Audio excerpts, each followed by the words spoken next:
చలం విన్నవి కన్నవి ముంతలోని కూళ్ళు ఆరగింపు.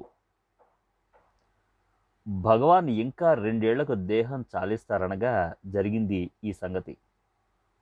వివిధ దేశాల నుంచి వచ్చిన భక్తులు కూర్చుని ఉన్నారు చుట్టూ హాలులో. ఆ ఉదయం భోజనానికి గంట కొట్టారు. ఆకలిగా ఉన్నారు భక్తులు. చప్పు చప్పున లేచి వెళ్ళారు భోజనాలకు. భగవాన్కు మోకాళ్ళ నొప్పులు. అందుచేత చాలా వ్యవధి తీసుకునేవారు సోఫాపై నుంచి లేవటానికి. మెల్లిగా లేచి కర్రను ఆనుకొని హాలు బయటకు వెళ్ళే గుమ్మం దాటుతున్నారు కష్టం మీద. ఆ గుమ్మం మూల ఒక గొల్ల అతను భుజాన గొంగళి వేసుకొని ఒక ముంత దానిపై వేలాడగట్టుకుని తలుపు దగ్గర నక్కి నిలబడ్డాడు. భగవాన్ వెళుతూ ఆగి అతన్ని నిదానించి చూసి, ఎవరు, చిన్నపయ్యనా అని అడిగారు. అతను అవును స్వామి అన్నాడు భయభక్తులతో. బాగున్నావా? చూడటానికి వచ్చావా? సరే, ఆ ముంతలో కూళ్ళు ఉందా ఏమన్నా?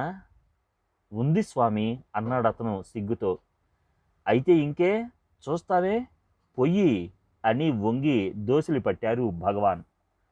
అతను సంకోచించకుండా భగవాన్ దోసిట్లో సంతోషంగా పోశాడు. భగవాన్ దాన్ని అమృతంలాగా తాగుతున్నారు మెల్లిగా.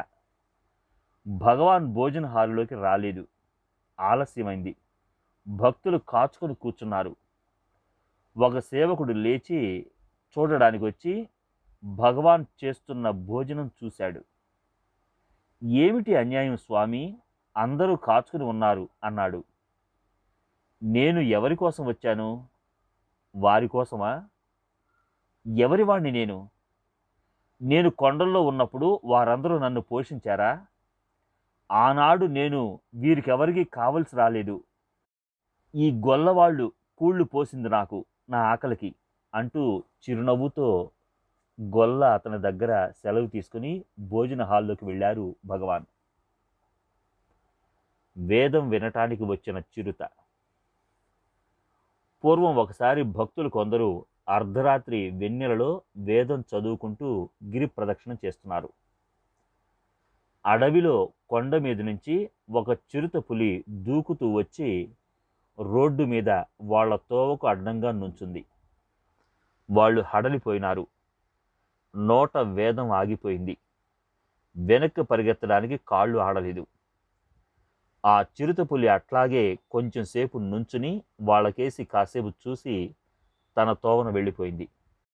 మెల్లిగా నడుచుకుంటూ బతుకు జీవుడా అని వాళ్ళు ప్రదక్షిణం పని ముగించుకొని ఆశ్రమానికి వచ్చి భగవాన్తో చెప్పారు. ఎందుకు భయపడి వేదం చదవటం ఆపారు? వాడు ఒక జ్ఞాని. మీ వేదం విని ఇంకా దగ్గరగా వినాలని ఆసక్తితో వచ్చాడు అన్నారు భగవాన్. నల్లరాతి సోఫా ఎవరిది? గుడి ఎదురుగా భగవాన్ కోసం వైభవంగా ఒక హాలు కట్టారు. దాంట్లో నల్ల మార్బుల్ రాతితో భగవాన్ కూర్చునేందుకు సోఫా చెక్కించారు. పాత చోటు నుంచి కదిలి కొత్త హాలులోకి వచ్చి కూర్చోమని ప్రార్థించారు భగవానుని. రానన్నారు భగవాన్. ఆ రోజుల్లోనే భగవాన్ విగ్రహాన్ని రాతితో చెక్కిస్తున్నారు. మరీ బతిమాలగా భగవాన్, ఆ రాతి సోఫా పైన రాతి భగవానుని కూర్చోబెట్టండి అన్నారు. చివరికి అదే నిజమైంది. కొత్త హాలులోకి వెళ్ళి భగవాన్ 1 సంవత్సరం కూర్చోలేదు. అటు తర్వాత ఆయన బదులు విగ్రహాన్ని పెట్టుకున్నారు. ఆదరం పొందిన పావురం. ఒకసారి దెబ్బతిన్న పావురాయిని ఒకరు తెచ్చి ఇచ్చారు భగవాన్కి. దానిని దువ్వి సముదాయించి అక్కడ ఉన్న భక్తులను అడిగారు, ఎవరన్నా దాని జాగ్రత్త తీసుకునే వాళ్ళు ఉన్నారా అని. ఎవ్వరూ ఒప్పుకోలేదు. అంతకుముందు బరోడా మహారాణి తెల్ల నెమలిని సమర్పించినప్పుడు ప్రతివారు ఆ నెమలికి సేవ చేసేవారే. భగవాన్ అన్నారు, నీవు నెమలివి కావు, పనికి మాలిన పావురానివి. నిన్ను ఏ బరోడా మహారాణో అపురూపంగా తెచ్చి సమర్పించలేదు. నువ్వెవరికేం లెక్క? ఎవరికి కావాలి? నిన్నెవరు చూస్తారు అని. భగవాన్ కరుణా ప్రసారం. ఒక ఉదయం ఒక ముసలి తెలుగతను ద్రౌపది గుడి దగ్గర గుమ్మంలో నుంచుని ఉన్నాడు. నన్ను చూసి మాట్లాడుతున్నాడు. అతను భగవాన్కి దూరంగా గంటల కొలది నుంచుని ఉండడం చూశాను ఆశ్రమంలో. రాత్రంతా ఇక్కడే పడుకుని ఉంటాను అన్నాడు మాటల సందర్భంలో. ఏమిటి ఇక్కడ ఒంటరిగానా? భయం లేదా అన్నాను. భయమా? ఏం భయం? రాత్రంతా నా పైన భగవాన్ కాంతి వేసి ఉంచుతారు. నా చుట్టూ నీలం వెలుగు ఉంటుంది. ఆయన కాంతి నాతో ఉంటే నాకేం భయం అన్నాడతను. భగవాన్ ప్రియ భక్తులమనుకుంటూ విలువైన బట్టలు కట్టుకుని అందరినీ తోసుకుంటూ భగవాన్ దగ్గరగా ఎదురుగా పీఠాలు వేసుకుని స్థలాలకు తగాదా పడేవాళ్ళు అట్లాగే ఉన్నారు. తమ దగ్గరగా రానీకుండా దూరంగా నుంచోపెట్టే ముసలి బిచ్చగాడిపై భగవాన్ కరుణ. గడియారం కానుక. ఒకసారి ఒక భక్తుడు విలువైన గడియారాన్ని కొని తెచ్చి భగవాన్ ఎదుటనున్న బల్ల మీద పెట్టి, భగవాన్ దీంట్లో గంటలు చూసుకోవాలని ప్రార్థన అని వెళ్ళి కూర్చున్నాడు. 4 రోజుల తర్వాత చూస్తే ఆ గడియారం అక్కడ లేదు. ఆ భక్తుడు గోల పెట్టాడు భగవాన్ ముందు. భగవాన్ మాట్లాడలేదు. ఆ భక్తుడు అక్కడి వాళ్ళందరినీ అడిగాడు గడియారం ఏమైందని. భగవాన్ దగ్గర బంధువుల్లో ఓ యువకుడు తీసుకున్నాడని తెలిసింది. వాడు 4 రోజులు ఆ గడియారాన్ని అక్కడ ఉండనిచ్చాడు, అందుకు సంతోషించాలి అన్నారు భగవాన్. తిరిగి బయలుదేరిన చోటుకే. ఆశ్రమంలో చాలా ఏళ్లు పనిచేసిన తరువాత శాంతమ్మకి ఓపిక తగ్గి పని చేయడం మానుకున్నది. ఆమె ఆశ్రమం దగ్గరే ఒక పాక వేసుకుని ఉండాలనుకున్నది. తనకు డబ్బు లేదు. భక్తుల దగ్గర యాచిద్దామంటే ఆశ్రమం వారు ఒప్పుకోలేదు. అందుకని ఊరికి వెళ్ళిపోదామనుకున్నది. కలలో భగవాన్ కనపడి, ఇక్కడ కాక నీకు ఇంకెక్కడ స్థలముంది లోకంలో అన్నారు. ఇక్కడ ఉండడానికి వీలు కనపడలేదు. ఆమెకి దగ్గర బంధువు ఒక డాక్టరు. ఆమెని తన దగ్గరకు వచ్చి ఉండవని చాలా కాలం నుండి అడుగుతున్నాడు. అతని దగ్గరికి వెళ్ళింది. ఈమె పొద్దున్న 8 గంటలకి అతనింటికి వెళ్ళింది. ఏ జబ్బు లేకుండానే పొద్దున్న 10 గంటలకు డాక్టర్ చచ్చిపోయినాడు. అక్కడ నుంచి శాంతమ్మ తన ఊరు రామనాథపురం వెళ్ళింది. అక్కడ ఎవరూ ఆమెను ఆదరించలేదు. తిరిగి ఆశ్రమానికి వచ్చి చేరింది. తిరిగి రాగానే ఆమె అడగకుండానే భక్తులు పూనుకొని ఆమెకు కొంత భూమి ఇచ్చి దాంట్లో ఒక పూరిల్లు కట్టించారు. ఈశ్వరుణ్ణి చూస్తున్నాను. ఒకసారి ఓ భక్తుడు అడిగాడు భగవానుని, మీరు శంకరుణ్ణి, కైలాసాన్ని, నందిని చూశారా అని. దానికి భగవాన్, ప్రతి నిమిషం ఈశ్వరుని చూస్తున్నాను, కానీ శంకరుణ్ణి కానీ, కైలాసాన్ని కానీ, నందిని కానీ ఎన్నడూ చూడలేదు అన్నారు. ఏ చిక్కు లేదు. ఒకసారి చలం అడిగాడు. ధ్యానంలో ఊపిరి ఆగిపోయి ఉక్కిరి బిక్కిరై మెళకువ వస్తుంది, ఏం చెయ్యను భగవాన్. దానికి భగవాన్, ఆ ఊపిరి పూర్తిగా ఆగిపోతే ఏ చిక్కు ఉండదు అని వేళాకోళం చేశారు. అందరూ నవ్వారు. పరీక్షించడానికి ప్రశ్న. గుంటూరు నుంచి ఒకరొచ్చి భగవానుని, ఈ యుగం ఆఖరైపోతుంది కదా, మీరు ఏమి నిశ్చయించారు? జీవ సమాధి అవుతారా, మామూలు సమాధిలో పోతారా అని అడిగారు. దానికి భగవాన్ ఉగ్రులై, ఎవడవురా, నన్ను పరీక్ష చేయడానికి వచ్చావా? నువ్వా నా శక్తి సామర్థ్యాలు పరీక్ష చేసేది? ఎంత వాడవురా నువ్వు? చిచి పో అని అతను వెళ్ళేదాకా తరిమారు. భక్తులకై తనకు చికిత్స. ఒకసారి భగవాన్ పడ్డారు. దెబ్బ తగిలింది. పరిచారకుడు శివానందం వెళ్ళి చిన్నస్వామితో చెప్పాడు. ఆయన డాక్టర్ను పిలవమన్నారు. అది విని భగవాన్, నాకు డాక్టర్ను తెప్పిస్తారా? ఇంగ్లాండ్ నుండి పిలిపించండి. ఊరుకోండి, నాకు డాక్టర్ వద్దు అని అదిలించారు. అందరూ హడలిపోయి ఊరుకున్నారు. భగవాన్ తనకి డాక్టర్ వద్దంటే ఒక భక్తురాలు ఏడ్చింది భగవాన్కి తగిలిన దెబ్బలు చూసి. అది చూసి భగవాన్, పిలవండయ్యా డాక్టర్ను, నాకింక స్వతంత్రం లేదు, పిలవండి అన్నారు. నన్ను నీవెట్లా చూస్తావో నిన్ను అట్లా చూసుకో. ఒకసారి సూర్యనారాయణ గారి భార్య, భగవాన్, దేవుణ్ణి చూశారా మీరు అని అడిగింది. హాలులోకి వెడుతున్న భగవాన్ తలుపు దగ్గర వెనుకకి తిరిగి గంభీరంగా, ఎవరనుకున్నావు నన్ను అని అడిగి 1 నిమిషం ఆగి, నన్ను నువ్వెట్లా చూస్తావో నిన్ను నువ్వట్లా చూసుకో అన్నారు. సూర్యనారాయణ గారు భగవాన్తో, నేను పడే వ్యధ చూడడం లేదు, ప్రతి నిమిషం నీ స్మరణతో గడుపుతున్నాను, నీకు తెలియడం లేదా అని ఏడుస్తూ అడిగారు. చూస్తూనే ఉన్నాను అన్నారు భగవాన్. అందుకు ఆయన, ఏం చూస్తున్నారు, ఏమిటి చూడడం, శాంతి లేకుండా నేను ఇట్లా కొట్టుకుంటుంటే అని దబాయించారు. శాంతి నా దిండు కింద దాచి ఉంచాను, శాంతి అన్నారు భగవాన్.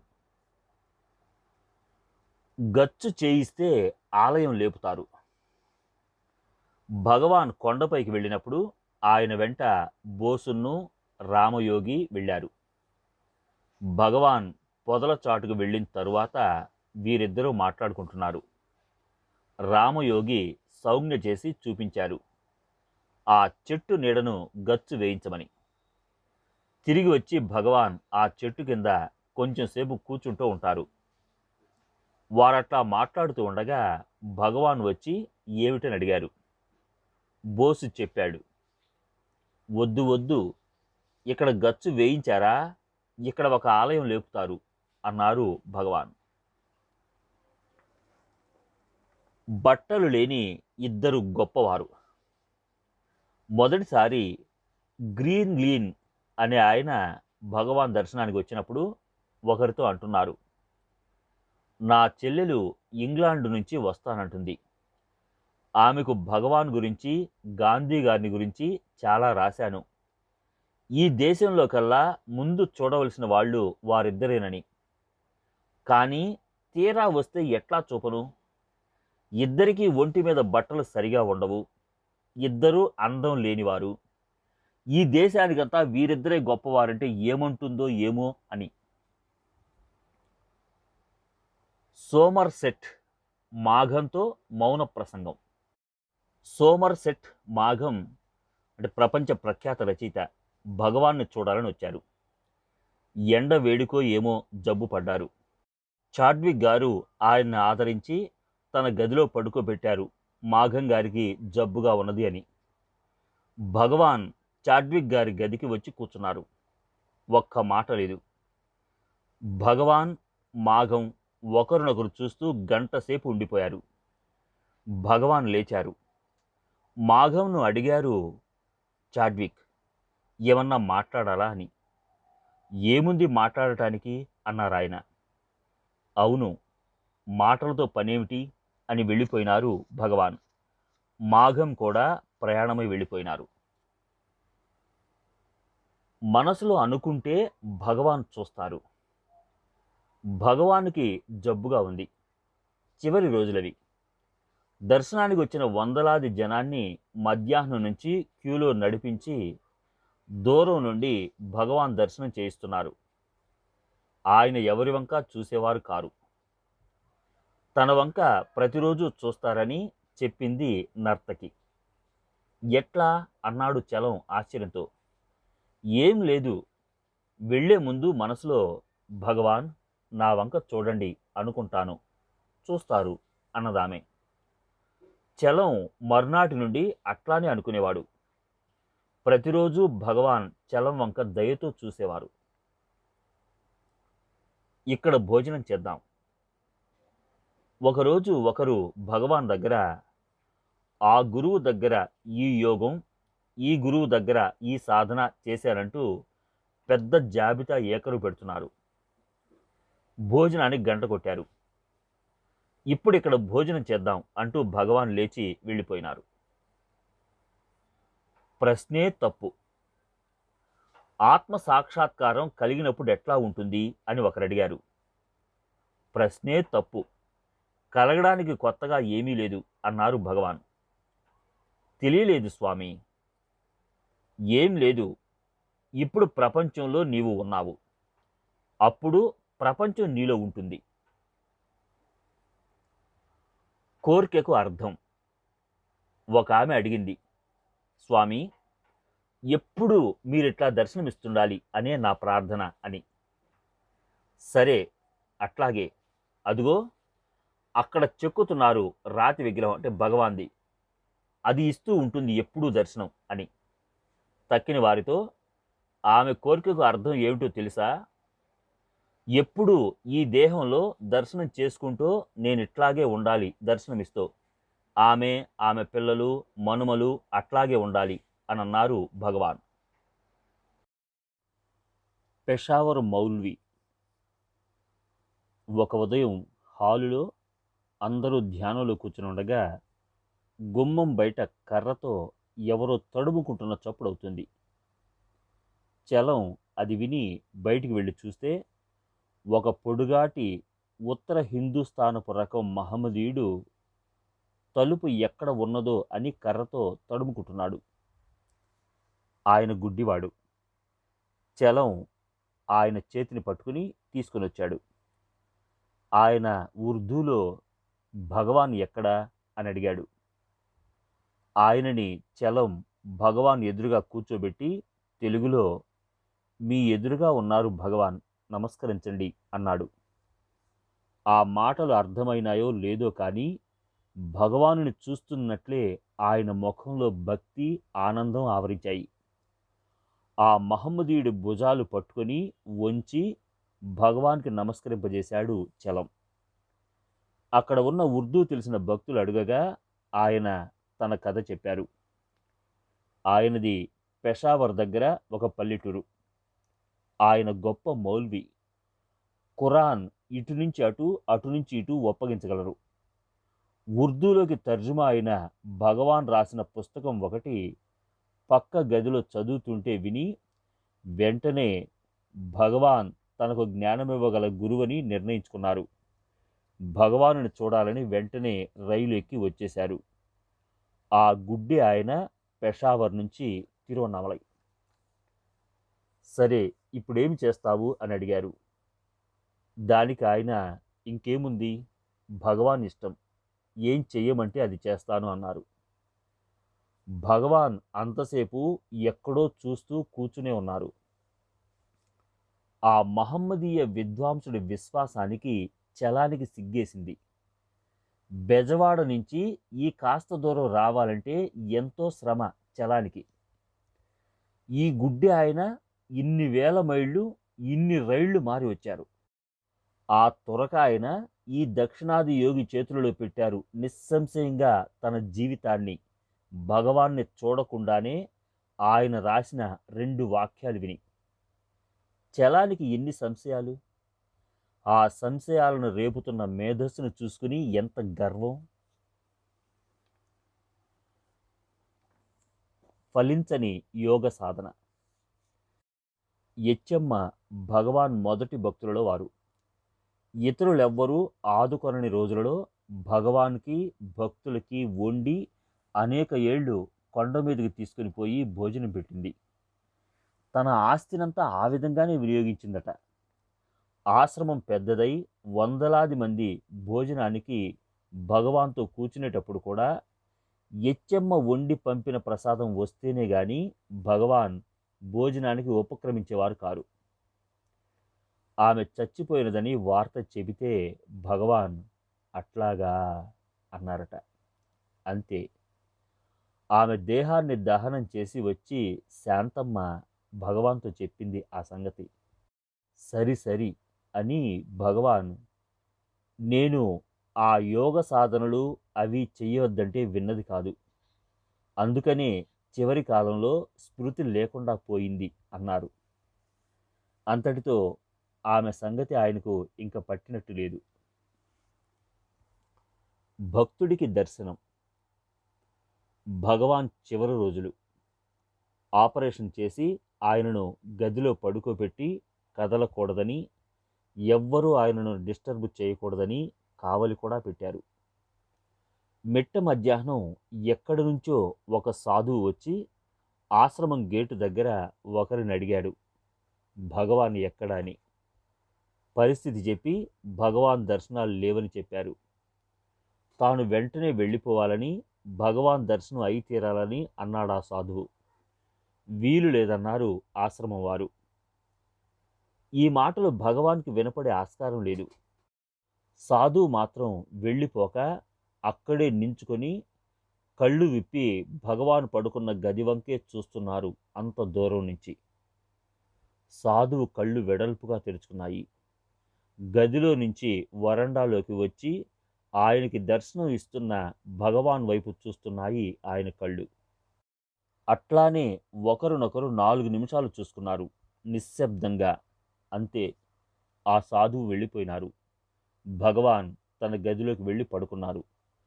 మళ్ళీ ఆ సాధువు ఎన్నడూ కనపడలేదు. శివనామస్మరణ. ఆశ్రమం ఏర్పడ్డ మొదటి రోజులలో హరిజనుడు ఒకడు ఆశ్రమం బయట గుమ్మం దగ్గర నించుని ఉండేవాడు. తనని లోపలకు రానియరు. భగవాన్ బయటికి వెళ్ళినప్పుడల్లా వారి వెంట అతను వెళ్ళేవాడు. తిరిగి భగవాన్ ఆశ్రమంలోకి వెళ్ళేటప్పుడు గుమ్మం దగ్గర నిలిచిపోయేవాడు ఆ భక్తుడు. కొన్నాళ్ళు అట్లా జరిగింది.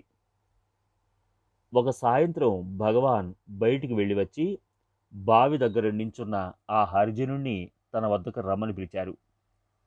అతను సాష్టాంగపడి నించున్నాడు. భగవాన్ అతనితో శివ శివ అనుకో పో అన్నారు. అతను వెళ్ళిపోయినాడు. అంతే, తిరిగి ఎవ్వరికీ కనపడలేదు. ఒకసారి లీలగారితో భగవాన్ని చూడటానికి వచ్చాడు చలం.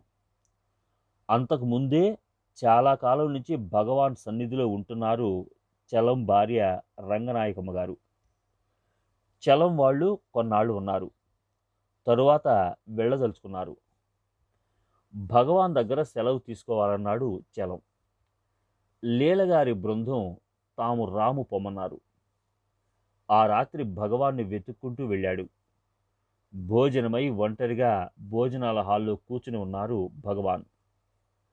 చలం సాష్టాంగపడి, ఊరికి వెళ్ళి వస్తాం భగవాన్ అన్నాడు మామూలుగా ఎప్పటికి మళ్ళీనే. భగవాన్ ఉగ్రులై చలం వైపు తిరిగి, ఏమండి వెంకటచలం గారు, ఎవరెవరు పెడుతున్నారండి అని అడిగారు. చలం హడలిపోయాడు. నోట మాట రాలేదు.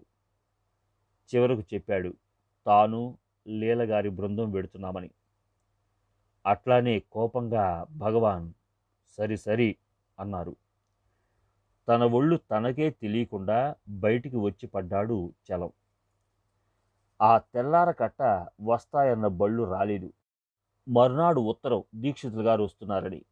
కనుక చలం ప్రయాణం మానుకున్నాడు. దీక్షితులు గారితో ఓ రోజు గడిపి మధ్యాహ్నం నుంచి భగవాన్ వద్ద తిరిగి సెలవు తీసుకున్నాడు హాల్లోనే. భగవాన్ దయాపూరిత నేత్రులై సెలవిచ్చారు. ఆ తెల్లార కట్ట మళ్ళీ బళ్ళు రాలేదు. మరునాడు సాయంత్రం ప్రయాణం పెట్టుకున్నారు. బళ్ళు ఆలస్యంగా వచ్చాయి. అందరూ బళ్లలో ఎక్కారు. భగవాన్ దగ్గర సెలవు తీసుకోవడానికి వ్యవధి లేదు. కానీ చలం వెళ్ళాడు. అయితే భగవాన్ హాల్లో లేరు. కొండపైకి వెళ్ళారు. గడియారం చూసి వచ్చినట్లు సరిగా వేళకు వచ్చే భగవాన్ ఆ రోజు ఆలస్యం చేసి ఎంతకు దిగి రాలేదు. రైలు టైం అవుతోంది. అందరూ వెళ్ళిపోయారు రైలు స్టేషన్కి. వెళ్ళ కాళ్ళు రాక చలం నుంచునున్నాడు. తీరా భగవాన్ వచ్చాక చూస్తే చుట్టూ మనుషులు. చలం ఆయనను సమీపించలేకపోయినాడు. భగవాన్ వచ్చి హాల్లో కూర్చున్న తర్వాత కూడా చలం ఆయన్ని సమీపించలేకపోయినాడు. ఆ 4 గజాలు సప్త సముద్రాలైనాయి. పెద్ద భయం పట్టుకుంది నిష్కారణంగా. లోపలికి పోలేకపోయినాడు. చివరికి సెలవు తీసుకోకుండానే వెళ్ళాడు. రైలు ఆలస్యమై అతని కోసం నిలిచి ఉంది. రైలు ఎక్కాడు. ఆ నిమిషం నుంచి 4 ఏళ్ళు తిరిగి చలం భగవాన్ని దర్శించుకున్నదాకా అతని అగచాట్లు దైవానికి ఎరుక. విశాలమైన మనస్సుకు లోకం లేదు. ఒకనాడు భగవాన్ చేతి మీద కురుపుకి డాక్టర్ కట్టుకడుతూ ఉండగా ఒక ఫోటోగ్రాఫర్ భగవాన్ ఫోటో తీసుకుంటున్నాడు. అప్పుడు భగవాన్ డాక్టర్తో, కెమెరా సన్నని చిల్లిలో నుంచి లెన్స్లో నుంచి చూస్తే ఈ లోకం రంగురంగులతో, ఆకారాలతో, దూరాలతో కనబడుతుంది. కానీ ఆ చిల్లినే విశాలం చేశామా, ఇంక లోకం ఉండదు. ఉత్త కాంతి పడుతుంది ప్లేటు మీద. అట్లానే మనస్సు ఇరుకులో నుంచి చూస్తే లోకం కనబడుతుంది. ఆ మనసునే చించేశావా, అంతా ఉత్త కాంతి అన్నారు. కోతిస్వామి. ఒకరు భగవాన్ కోతులతో ఆడుకుంటున్న పటాన్ని రంగులతో చిత్రించి తెచ్చిపెట్టారు భగవాన్ సోఫా దగ్గర. ఆ పటాన్ని చూసి భగవాన్ పటంలో తన చిత్రాన్ని చూపుతూ, వీడు ఉత్త కోతిస్వామి అని నవ్వారు. బాలుడై కోతితో ఆటలు. హాల్లో ఒక మధ్యాహ్నం అందరూ ధ్యానంలో కూర్చుని ఉండగా పశ్చిమ దేశాల నుండి వచ్చిన ఒక ఆమె తన చేతి సంచి పక్కన పెట్టుకుని కూర్చుంది. ఆ సంచిలో తాను పెంచుకున్న చిన్న కోతి పిల్లను తెచ్చుకుంది, దాచుకుని బయటికి కనబడకుండా. ఎట్లా కనిపెట్టారో భగవాన్ దాని ఉనికిని. హాల్లో ఉన్న చిన్న కుర్రాళ్ళని పిలిచి ఆ సంగతి వాళ్లతో ఊదారు. ఇంకా ఎంత గోలో! కోతి పిల్ల సంచిలో నుంచి తొంగి చూడడం, కోతి కనపడ్డప్పుడల్లా పిల్లల అరుపులు, కోతి సంచిలో దాక్కోవడం, పిల్లల అరుపులు, కోతి సంచిలో దాక్కోవడం, పిల్లల పిలుపులు. ఆ కుర్రాళ్లతో కలిసి భగవాన్ అల్లరి, చప్పట్లు, నవ్వులు, ధ్యానాలు ఎగిరిపోయాయి. నమ్మకం లేకపోయినా ఉద్రేకం. దేంట్లోనూ నమ్మకం లేని మిత్రుడు ధర్మపురి భగవాన్ని చూడడానికి వచ్చాడు.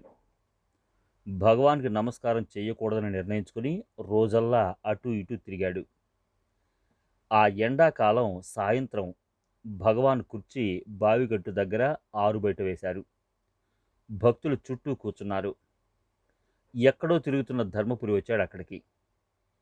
ఆ నిమిషాన అతనిలో నుంచి అణుచుకోలేని ప్రోద్బలం బయలుదేరింది, భగవాన్ ముందు సాష్టాంగపడాలని. తన విల్తో ప్రమేయం లేకుండానే ఆయన పాదాల ముందు పడిపోయాడు. అది చూసి భగవాన్ పెద్దగా నవ్వారు. భగవాన్ ఎందుకు అట్లా నవ్వుతున్నారో అకస్మాత్తుగా అర్థం కాక భక్తులు చూస్తున్నారు. తల్లికైనా శిక్ష తప్పదు. కొన్నేళ్లు భగవాన్ అరుణాచలంలో ఉన్న తరువాత ఆయన ఇక్కడ ఉన్నారని తెలిసి తల్లి కూడా ఆయనతో ఉండడానికి వచ్చేసింది. వచ్చిన నాటి నుంచి ఆమెకు శిక్షణ ప్రారంభించారు భగవాన్. అసలు సత్యాన్ని మరిపించే మడి ఆచారాల ప్రాబల్యాన్ని ఆమె నుంచి తగ్గించాలని, ఆయన తన కొడుకనే గర్వాన్ని అణచివేయాలని ఆయన చేసే కఠిన చర్యల వల్ల ఆమె చాలా బాధపడ్డది. అందరితో ఎంతో దయగా మాట్లాడుతూ ఆమెని కసిరి కొట్టేవారు. ఆమె భరించలేక ఏడిస్తే, బాగా ఏడు, ఎంత ఏడిస్తే అంత మంచిది, నాకంత సంతోషం అనేవారట. తాను చేసిన తప్పిదం ఏమిటో తెలియక ఆమె ఇంకా బాధపడేది. భగవాన్ ఓ ఉల్లిపాయను చేత్తో పట్టుకుని, ఉల్లిపాయ, చూడడానికి ఇంత దానివి, పనికిమాలిన దానివిగా ఉన్నావు, కానీ నీకెంత ప్రభావం ఉందో, మా అమ్మ స్వర్గానికి వెళ్లకుండా అడ్డం పడతావట అని నవ్వేవారట. స్త్రీ జనోద్ధారిణి. ఒకసారి తెలుగుదేశం నుంచి ఒక స్త్రీ జనోద్ధారిణి వచ్చింది భగవాన్ దర్శనానికి. చప్పున లేచి నుంచుని ఒక సభని సంబోధిస్తున్నట్లు బిగ్గరగా ఉపన్యాస ధోరణిలో ప్రారంభించింది. లోకమంతా స్త్రీని నీచంగా చూసి అన్యాయం చేస్తుంది, అన్ని విధాల తమరు అంతేనా? భగవాన్ ఆమె వైపు తల తిప్పైనా చూడలేదు. స్త్రీల బతుకు వంటింటిలో పిల్లల్ని కనడంలో పెంచడంలో గడపవలసిందేనా? ఇంతేనా? ఇంకేం లేదా అని అడిగింది. కానీ భగవాన్ విన్నట్టే లేదు. చివరికి మోక్షం కూడా పురుషులకేనా? తమ వంటి వారికి కూడా పురుషులపైన పక్షపాతమేనా? మాకు యోగం, ధ్యానం లేవా? అన్నీ పురుషులకేనా? ఆమె ఉద్రేకం, భగవాను ఉపేక్ష ఆమెను కళ్ళనీళ్ల వరకు తెచ్చాయి. ఏమిటి ఇదంతా అన్నట్లు భగవాన్ ఆమె వంక చూశారు. ఆమెకు మాటలు తడబడ్డాయి. అనేక ఉపన్యాస వేదికలపై అదరగొట్టిన ఆమె మాటలు, భగవాన్, మా స్త్రీలకి ఏమీ ముక్తి మార్గం చూపరా అన్నది దీనంగా. మోక్షం అంటే ఏమిటి అని అడిగారు భగవాన్. ఆమె ఇంక మాట్లాడలేదు. చప్పున కూర్చుంది. త్వరలోనే వెళ్ళిపోయింది హాల్లో నుంచి, ఆశ్రమం నుంచిను. దీక్షితులు గారికి తీరని ఆటంకాలు. అరుణాచలం రుచి మరిగినప్పటి నుంచి దీక్షితులు గారు తాను రిటైర్ కాగానే అరుణాచలంలో సెటిల్ కావాలని ప్లాన్ వేశారు. చలం అరుణాచలంలో నివాసాన్ని ఏర్పరచుకుని అంతకు ముందెన్నడో రిటైర్ అయిన దీక్షితులు గారిని తొందర చేయడం ప్రారంభించాడు వచ్చేయమని.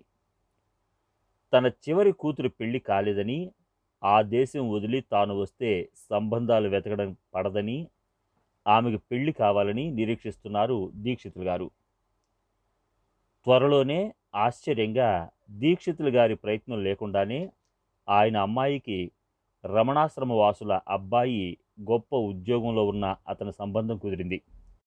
భగవాన్ సమక్షంలో, ఆయన అంగీకారంతో. అప్పటికీ దీక్షితులు గారు అరుణాచలానికి కదలలేదు. తర్వాత మళ్ళీ చలం దీక్షితులు గారిని బలవంత పెట్టసాగాడు వచ్చేయమని. అప్పుడు ఆయన తన కొడుకుల చదువులని, వాళ్ళ పెళ్ళిళ్ళని సాకులు చెప్పసాగారు. పోనీ ఒకసారి వచ్చి వెళ్ళమన్నాడు చలం.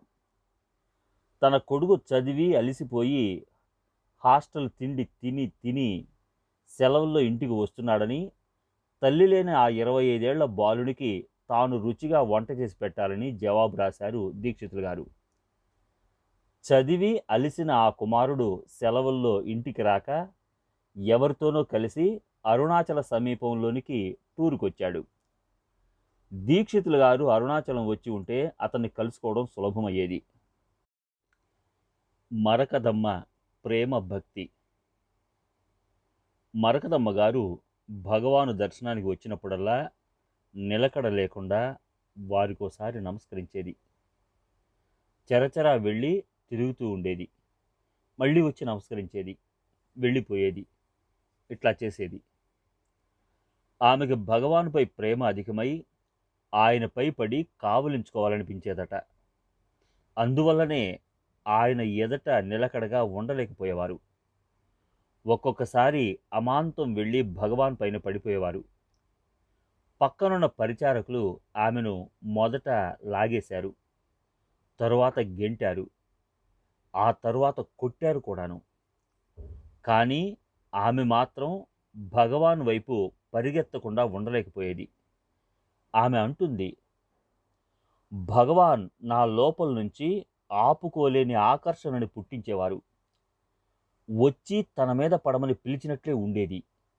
కానీ తన పరిచారకుల్లో నా మీద వాళ్లకే తెలియని కోపాన్ని రేపేవారు. అదుగో మరకదమ్మ వస్తోంది, దాన్ని తన్నండి అని వాళ్లతో అంటున్నట్లే ఉండేది. గమ్యం చేరిన యోగ సాధకుడు. బొంబాయి నుంచి ఒక బ్యాంకి సొంతదారు వచ్చాడు భగవాన్ని చూడడానికి. ఆయన కష్టాల్లో ఉంటే ఒక భక్తుడు ఆయన్ని భగవాన్ దగ్గరికి వెళ్ళమన్నారు శాంతి కోసం. కానీ ఈయనకు భగవాన్పై విశ్వాసం లేదు. ఇంతమంది బుద్ధిమంతులు భగవాన్ చుట్టూ ఎందుకు మూగారో అని సైంటిఫిక్ క్యూరియాసిటీతో చూస్తున్నాడు. ప్రతి వారిని ప్రశ్నిస్తున్నాడు వారి అనుభవాల కోసం. భగవాన్ కోసం వచ్చి కొంతకాలం నుంచి ఉంటున్న ఒక యూరోపియన్ రూపం భక్తి, ఆసక్తి ఆయన కళ్ళని ఆకర్షించి ఆయన ఎందుకు వచ్చాడో, అంత దూరం నుంచి ఎట్లా వచ్చాడో, ఎందుకు ఉంటున్నాడో తెలుసుకోవాలని చలాన్ని తనతో రమ్మన్నాడు. ఆ యూరోపియన్ ఆశ్రమం దగ్గర ఓ కాంపౌండ్లో ఉంటున్నాడు. పగలు చిక్కడు. తీరిగ్గా గిరి చుట్టూ ఉన్న మఠాలలో ఉండే సాధువులతో బైరాగులతో ఉంటాడట ఆయన. ఆ కాంపౌండ్‌లో బంగళాల వెనక కట్టిన గొంది వంటి గదిలో ఆయన నివాసం. మేము వెళ్ళేప్పటికి చీకట్లో ఓ చిన్న పొయ్యి మీద ఏదో ఉడుకుతోంది. రాత్రికి ఆయన భోజనమది. మమ్మల్ని చూసి ఆయన బయటకొచ్చి కూర్చున్నారు మాతో. ఓ 25 ఏళ్లుంటాయి. ఆయన దుస్తులు, ఓ గెడ్డం, పేలిక వంటి నీలం చెడ్డీ, చుట్టూ కీకారణ్యం, నిశ్శబ్దం. ఒకరికొకరం కనబడం. నా బాంబే మిత్రుడు అడిగాడాయన్ని, ఆయన పుట్టు పూర్వోత్తరాలు చెప్పమని.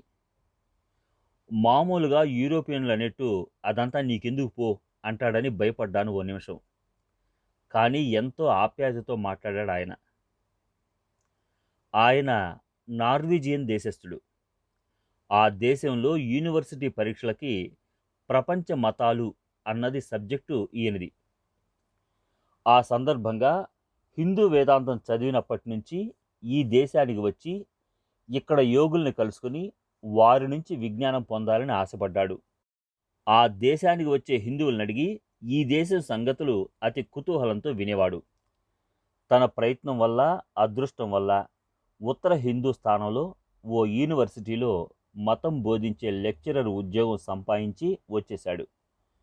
వచ్చినప్పటి నుంచి ప్రతి వారిని అడుగుతున్నాడు తనకి జ్ఞాన మార్గం చూపగల గురువు ఎక్కడ దొరుకుతాడని. గొప్ప యోగులు హిమాలయాల్లో ఉంటారని, అక్కడికి పోయి వెతికితే వారిలో ఒకరు తనకి జ్ఞానభిక్ష పెట్టవచ్చునని తెలుసుకున్నాడు. జీతంలో నుంచి డబ్బు నిల్వ చేసుకుని ఉద్యోగం వదిలేసి హిమాలయాల్లో తిరగటం ప్రారంభించాడు. అక్కడ చివరికి గురువు దొరికాడు. ఏం జరిగిందో, గురువు ఎట్లా దొరికాడో అదంతా రహస్యం, చెప్పనన్నాడు. ఆ గురువు ఈ తెల్ల ఆయనని శిష్యుడిగా అంగీకరించి సాంఖ్యయోగం ఉపదేశించి సాధన చేయించాడు కొద్ది కాలం. వెళ్ళిపోయి తాను చెప్పినట్లు 4 ఏళ్లు సాధన చేసి తిరిగి రమ్మన్నాడు. ఈయన అక్కడి నుంచి వచ్చేశాడు. డబ్బు అయిపోయింది. 4 ఏళ్లు ఎట్లా బతకడం? మళ్ళీ ఉద్యోగ ప్రయత్నం చేశాడు. బెంగుళూరులో ఉద్యోగం దొరికింది. మద్రాసు దాటిన తర్వాత రైల్లో ఒక ప్రయాణికుడితో సంభాషిస్తూ ఉంటే ఆయన గట్టిగా బతిమాలి చెప్పాట, మధ్యలో దాపునే అరుణాచలం ఉంది, అక్కడికి వెళ్ళి రమణ మహర్షిని చూసి మరీ వెళ్ళి ఉద్యోగంలో చేరమని. అంతే, అరుణాచలం వచ్చి భగవాన్ను చూశాడు, ఉండిపోయాడు. మరి ఇంక కదలలేదు. ఉద్యోగం ఏమైందో తెలీదు. ఏం చూసి ఉండిపోయారు అని అడిగాడు ఆయన్ని నా మిత్రుడు. తన సాధనలో కనిపించిన అద్భుతమైన ఫలితాల వల్లనన్నాడు ఆయన. హిమాలయ గురువు చేయమన్న సాంఖ్యయోగ సాధనే చేస్తున్నాడు.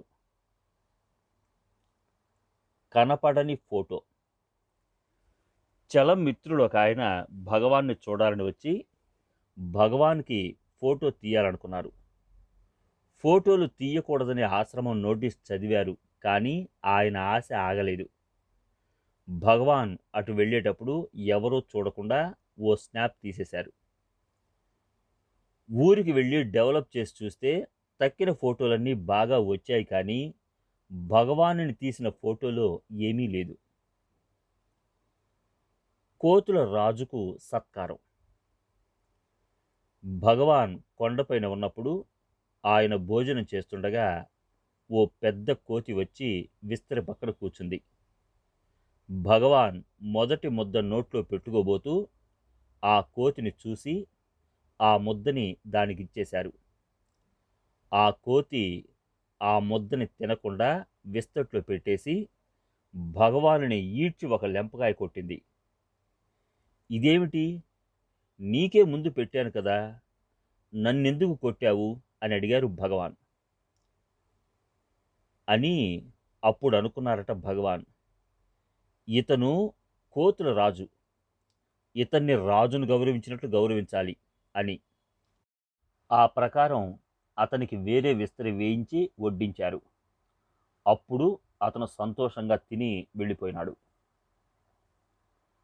స్పర్శాదోషం. ఒకసారి ఓ కొత్తవాడు ఆశ్రమానికి వచ్చి ఓ గంగాళంలో నీళ్లు ఉంటే కొంచెం ముంచుకుపోయినారు. ఆశ్రమంలో ముఖ్యులుగా ఉండే ఒక ఆమె ఉగ్రంతో మీదికి దూకి, ఎవరు నువ్వు, ఎవరి నీళ్ళు అనుకున్నావు అంటూ తోసేయటానికి సిద్ధపడింది.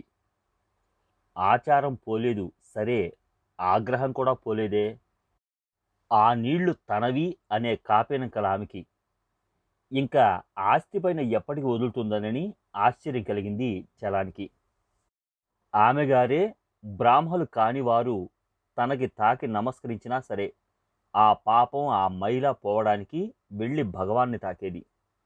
భగవాన్ చుట్టూ వందలాది ప్రజలు చేరిన తర్వాత ఆయన్ని తాకడం సులభం కాకుండా పోయింది. ఒక జయంతికి వచ్చిన గుంపులో ఎవరో పోతూ ఆమెకు తగిలారట. ఆమె వెళ్ళి భగవాన్ ముందు నుంచుంది. నన్ను శూద్రులు తాకారు భగవాన్, మీరు నన్ను తాకితే ఆ దోషం పోతుంది అంది.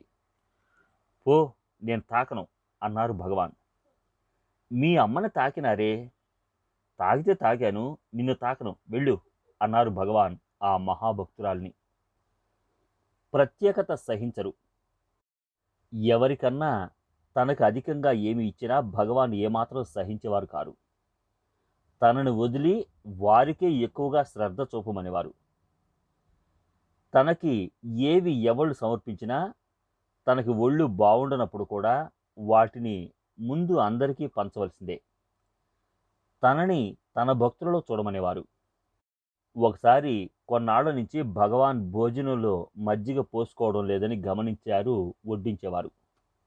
భగవాన్కి దగ్గరగా కూర్చొని భోజనం చేసే దేవరాజ మొదలయార్ భరించలేక, భగవాన్, మేమందరము అన్నీ సమృద్ధిగా తింటున్నాం ప్రతి భోజనంలోనూ, మీరేమో ఎప్పుడునూ ఏదో ఒకటి సరిగా వెయ్యనీక వర్జించి భోజనం చేస్తూ ఉంటారు.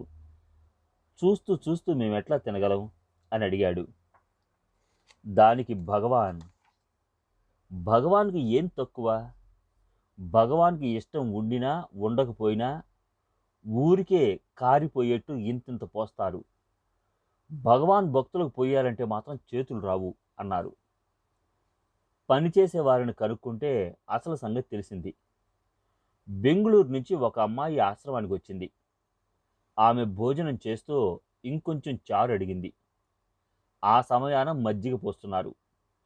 వడ్డించేవారు ఆ అమ్మాయి అడిగింది విని లక్ష్యం చేయక ఆమె తింటున్న చారు అన్నంలో మజ్జిగ పోసేశారు. ఆ ఒక్క సంగతే కాదు, వడ్డించే వారికి తినేవారిపైన అశ్రద్ధే కాదు, తృణీకారం కూడా ఉండేది. భగవాన్కి ముఖ్యులమనుకునే భగవాన్ సమీపవర్తులకి, సంపన్నులకి శ్రద్ధగా వడ్డించి, కొత్తగా వచ్చిన వారికి, సామాన్యులకి, భగవాన్కి దూరంగా భోజనానికి కూర్చున్న వారికి నిర్లక్ష్యంగా వడ్డించేవారు. తన కోసం వచ్చిన భక్తుల్ని తన వలె చూడమని, సేవ చేయమని భగవాన్ ఎన్నిసార్లు చెప్పినా తలకెక్కేది కాదు. అందుకని తనను నమ్మి ఉన్న ఆ ఆశ్రమ సేవకుల కోసం వారికి సద్వర్తన, సమదృష్టి నేర్పడానికి భగవానే తాను సరిగా తినడం, తాగడం మానేవారు, వారి దృష్టిని ఆకర్షించడానికి. తస్కరణాం పతయే నమః. ఈశ్వరుడి నామాలలో దొంగల ఈశ్వరుడని అర్థమిచ్చే నామం ఉంది. అదేమిటి అట్లాంటి నామం? ఈశ్వరుడు దొంగలకి ఈశ్వరుడా అని ప్రశ్నించారు ఒకరు. భగవాన్ అన్నారు, దొంగలు దొంగతనానికి బయలుదేరే ముందు ఈశ్వరుడి ఆలయానికి వెళ్ళి దోపిడీలో దొరికిన దాంట్లో సగం ఈశ్వరుడికి అర్పిస్తామని మొక్కుకుంటారు. ఆ మాట ప్రకారం సగం భాగం ఈశ్వరుడికి అర్పిస్తారు దొంగలు. కానీ పెద్ద మనుషులు అట్లా కాదే. ముందు అసలు మొక్కుకోరు. మొక్కుకున్న ప్రకారం చెల్లించరు. పెద్ద మనుషుల కన్నా దొంగలే ఈశ్వరుడి నిజమైన భక్తులు. ఒకసారి ఒక సాధకుడు భగవాన్ దగ్గరికి పొద్దున్నే వచ్చినప్పుడు క్యాజువల్గా, రాత్రంతా ఓ కుక్క ఒకటే మొరుగుతోంది, నా ధ్యానం భగ్నమైంది అన్నాడు. దానికి భగవాన్, ఏ కుక్క మొరగలేదు, మొరిగింది నీ మనస్సు అన్నారు. ఒక రమణ భక్తుడు తన మిత్రుడితో భగవాన్ మహిమని, ఔన్నత్యాన్ని, చాలా రోజుల నుంచి చెబుతూ వెళ్ళి ఒకసారి చూసి రమ్మని బతిమాలాడు. చివరికి ఆ మిత్రుడు భగవాన్ని చూడటానికి వచ్చారు. భగవాన్ అప్పుడు విరూపాక్ష గుహలో ఉండేవారు. భగవాన్ని పుణ్యదినాన దర్శించాలని ఏకాదశి నాడు ఉపవాసముండి కొండనెక్కారు. దూరం నుంచే భగవాన్ కనపడ్డారాయనికి ఉల్లిపాయలు తరుగుతూ. ఏకాదశి నాడు ఉల్లిపాయలు విపరీతపడి ఆ మిత్రుడు భగవాన్ భక్తుణ్ణి తిట్టుకుంటూ భగవాన్ దగ్గరికి వెళ్లకుండానే వచ్చిన దారినే వెళ్ళిపోయినారు. భగవాన్ ఒకసారి ఆశ్రమంలో ఉన్న వారినందరినీ ఆముదం తాగమన్నారు. మురుగనార్ అనే ముఖ్య భక్తుడు తను తాగనన్నాడు. ఆ సంగతి భగవాన్తో చెప్పారు. అతను తాగకపోతే ఏం చేస్తాము, తెండి అని తాను ఆముదం తాగేశారు. మురుగనార్కి 10 విరోచనాలైనాయి. భగవాన్కి ఏమీ కాలేదు. ఒకసారి కురు మద్దాలి యోగిని మాల పిచ్చమ్మగారు భగవాన్ని దర్శించడానికి వచ్చారు. భగవాన్ని చూడగానే అమాంతం ఆయన మీద పడిపోయిందామె. పరివారం ఆమెను లాగివేద్దామంటే అంత విగ్రహాన్ని కదల్చడం వారి తరం కాలేదు. చివరికి ఆమె, ఎప్పుడూ అంత దూరంలో ఏమిటి చూస్తూ ఉంటావు అని భగవాన్ అడిగింది. నువ్వు చూసేదే నేను చూస్తున్నాను అన్నారు భగవాన్.